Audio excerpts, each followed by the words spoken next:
Assalamualaikum warahmatullahi wabarakatuh. Perkenalkan, nama saya Novita Permatasari dengan NIM 2204247. Tugas ini saya buat untuk memenuhi mata kuliah Sistem Informasi Manajemen. Di sini saya akan menjelaskan perangkat pendukung Sistem Informasi Manajemen.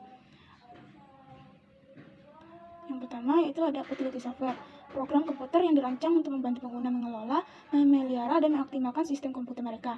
Perangkat lunak ini mencakup berbagai macam alat dan aplikasi yang melakukan tugas-tugas tertentu untuk meningkatkan kinerja, keamanan, dan fungsionalitas sistem komputer. Utilitas adalah bagian penting dari setiap sistem komputer perangkat lunak. Dari setiap sistem komputer, perangkat lunak ini dapat membantu menjaga komputer berjalan dengan lancar, melindungi data, dan meningkatkan pengalaman komputasi secara keseluruhan. Yang kedua itu ada manajemen support system. Manajemen support system atau yang sering dikenal dengan istilah MMS adalah sistem yang digunakan dalam manajemen untuk membantu memecahkan masalah dan mengambil keputusan secara efektif dan efisien. MMS adalah bagian dari sistem informasi yang dirancang untuk membantu manajer dalam proses pengambilan keputusan. Sistem ini terdiri dari beberapa komponen seperti database, sistem informasi, model analisis, dan antarmuka pengguna. MMS sangat penting dalam pengambilan keputusan dalam manajemen karena dapat membantu manajer memahami masalah yang dihadapi dan memberikan solusi yang terbaik. Dengan adanya MMS, manajer dapat mengambil keputusan yang lebih cepat dan efektif sehingga membantu meningkatkan kinerja perusahaan. Selanjutnya itu ada sistem pengelolaan transaksi. Sistem ini digunakan untuk keperluan transaksi sehari-hari. Sistem ini sangat berguna untuk menghasilkan data. Daur ulang informasi dari sistem ini akan mendapatkan data dari luar dan dari dalam. Untuk data yang datang dari luar, sistem ini dapat ditemukan pada front office yang prosesnya sangat dekat dengan pelanggan. Bahkan ada yang berinteraksi langsung dengan pelanggan. Contoh dari sistem ini antara lain pemasukan data penjualan, pembuatan faktur transaksi, pembuatan cek, reservasi hotel, dan lain-lainnya. Sedangkan untuk data yang datang dari dalam dapat ditemukan pada perencanaan produksi, perpindahan bahan baku, dan hasil produksi, pembayaran gaji karyawan, pembuatan data perpajakan, pembuatan data pembelian, dan sebagainya. Pemakai sistem ini biasanya memiliki kriteria kemampuan komputer yang baik sehingga pemrograman harus memenuhi beberapa kriteria. Yang pertama, tahan banting, kedua, mudah digunakan, yang ketiga, peluang keluar masuk yang tangguh, yang keempat, dipersiapkan untuk pekerjaan yang berulang dan sesuai dengan data yang sebenarnya.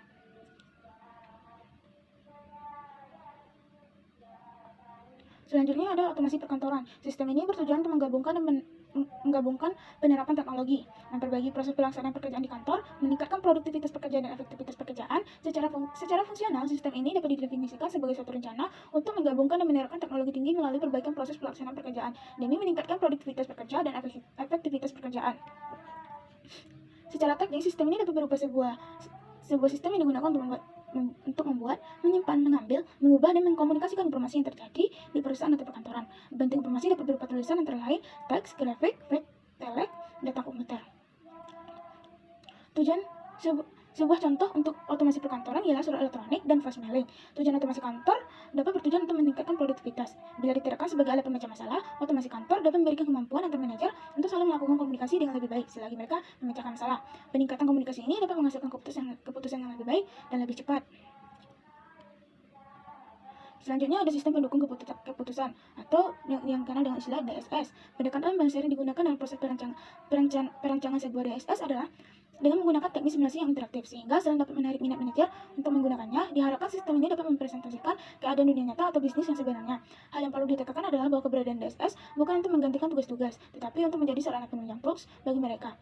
DSS sebenarnya merupakan implementasi teori-teori pengambilan keputusan yang telah diperkenalkan oleh ilmu-ilmu seperti Operation Research dan Management Science. Hanya beda adalah bahwa jika dahulu untuk mencari penyelesaian masalah yang dihadapi, harus dilakukan perhitungan literasi secara manual.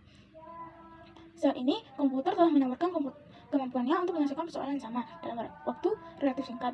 Dalam kedua bidang ilmu di atas dikenal istilah Dictation Modeling, Dictation Theory, dan Dictation Analysis, yang pada hakikatnya adalah merepresentasikan permasalahan dan manajemen yang dihadapi setiap hari ke dalam bentuk kuantitatif atau misalnya dalam bentuk model matematika.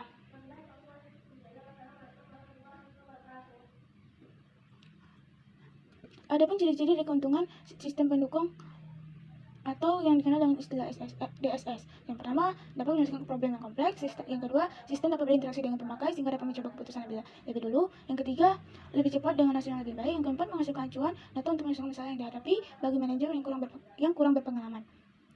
Adapun prinsip dasar DSS. Yang pertama, ada struktur masalah sulit untuk menemukan masalah sepenuhnya struktur area kelabu Simon.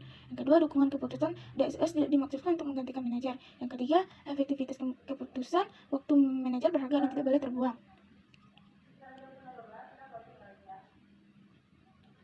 Selanjutnya ada sistem pendukung eksekutif. Sistem pendukung eksekutif bertujuan untuk meningkatkan informasi dari bermacam sumber lalu dipersembahkan pada manajemen tingkat atas. Penerapan sistem pendukung eksekutif yang benar dapat dimulai dari mempelajari apa saja yang dibutuhkan oleh seorang manajer tingkat atas dan apabila kebiasaan yang dimiliki olehnya. Manajer tingkat atas biasanya membutuhkan informasi atas dasar critical success factor. Faktor tersebut merupakan faktor yang telah membuat sebuah organisasi berjalan menuju sukses. Faktor ini harus diperhatikan dan dijaga bila organisasi tersebut ingin menjadi sukses. Model IS ini merupakan program pemberi nasihat atau program konsultasi yang berisi pengetahuan dan pengalaman yang dimasukkan oleh suatu atau banyak pakar untuk dapat memanfaatkan dalam memecahkan berbagai masalah.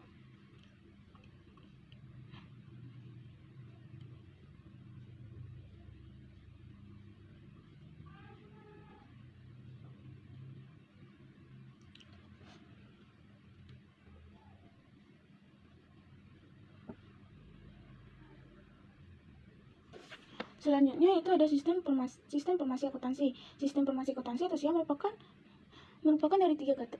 gabungan dari tiga kata, yaitu sistem informasi dan akuntansi. Dalam bukunya Azhar Susanto, ia mengatakan bahwa organisasi jadi sangat ketergantungan terhadap sistem informasi atau SIA karena peran informasi yang begitu tinggi serta perlunya mereka informasi sebagai sumber daya yang sangat berharga untuk menghindari risiko sehingga turut menentukan bisa tidaknya suatu organisasi terus beroperasi.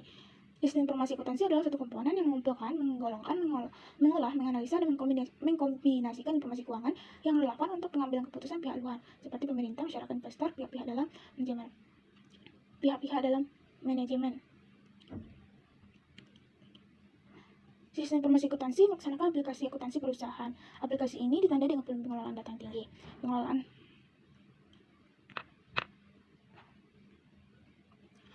Pengelolaan data terdiri dari 4 tugas utama, yaitu pengelolaan data manipulasi, penyimpanan data, dan penyimpanan dokumen. Perusahaan tidak dapat memiliki sistem informasi akuntansi atau tidak. Itu merupakan suatu keharusan. Selain itu, semua perusahaan pada dasarnya melaksanakan prosedur yang sama. Sistem ini lebih berorientasi pada data daripada berorientasi pada informasi. Dan datanya sebagian besar bersifat historis. Selain itu, sistem ini menyediakan pusat data yang berfungsi sebagai dasar bagi subsistem lain. Tugas pengolahan data perusahaan dilakukan oleh sistem informasi akuntansi yang mengumpulkan data, yang menjelaskan kegiatan perusahaan, mengubah data tersebut menjadi informasi, serta menyediakan informasi bagi pemakai di dalam maupun di luar perusahaan.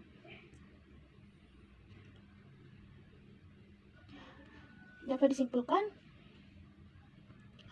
disimpulkan bahwa keenam sistem informasi tersebut memiliki peran penting dalam membantu organisasi mencapai tujuannya. Sistem tersebut saling terkait dan dapat diintegrasikan untuk memberikan solusi yang lengkap. Contoh, dari data TPS dapat digunakan untuk menghasilkan laporan NIS dan analisis DSS. Penerapan sistem informasi